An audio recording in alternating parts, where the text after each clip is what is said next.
Mtazamaji, vituo vya kitaifa vya usafirishaji bidhaa nchini China vimerekodi ufanisi mkubwa vikipata msukumo kutokana na ubunifu na huduma zilizoboreshwa. Haya ni kwa mujibu wa ripoti iliyochapishwa siku ya Alhamisi na shirikisho la usafirishaji na ununuzi nchini humo CFLP. Tupate makala hiyo ya Ifahamu China.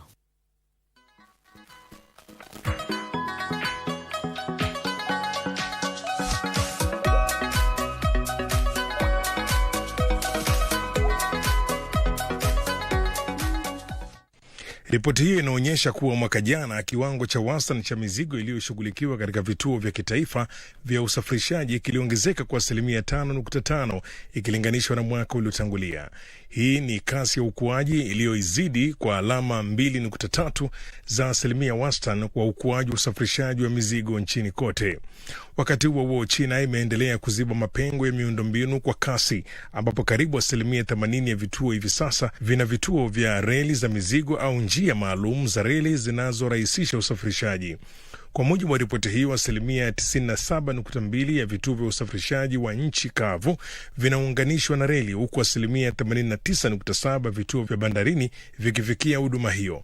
Aidha, vituo vya bandarini vinaendesha kwa pamoja zaidi ya njia 2700 za usafirishaji wa mizigo kwa njia ya bahari.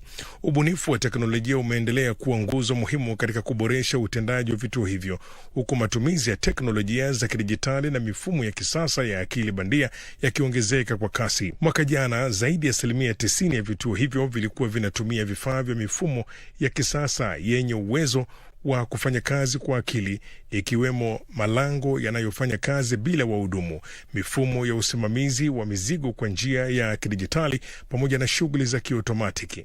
Ripoti hiyo pia inaonyesha kuwa juhudi za kulinda mazingira zinaendelea kuimarika. Zaidi ya asilimia 70 ya vituo vya usafirishaji vilikuwa vinatumia magari ya mizigo yanayotumia nishati mbadala, huko zaidi ya nusu ya vituo hivyo vikizalisha umeme kwa kutumia nishati jadidifu. Kutokana na hali hiyo, usafirishaji unaozingatia mazingira na uzalishaji mdogo wa hewa ukaa sasa umegeuka kuwa mwelekeo mpya wa sekta hiyo.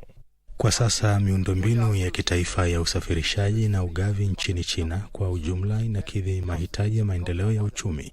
Katika kipindi cha mpango wa 15 miaka mitano, ili kufanikisha ukuaji wa uchumi wenye ubora wa juu, vituo vya kitaifa vya usafirishaji na ugavi vinapaswa kuimarisha uwezo wake kwa utaratibu na kwa mfumo, ili kuwezesha mageuzi kutoka hatua ya kuwepo tu hadi kufikia ubora, na kutoka kwenye muunganiko wa kawaida hadi mtiririko wa bidhaa ulio laini na wenye ufanisi. Juhudi zinapaswa kuelekezwa katika kuondoa vikwazo vya ubadilishanaji wa taarifa kati ya usafirishaji wa barabara, reli, bahari na anga, sambamba na kuanzisha mfumo wa ushirikiano utakaowezesha vituo vya usafirishaji na ugavi kufanya kazi kwa njia jumuishi na kama mtandao mmoja uliounganishwa.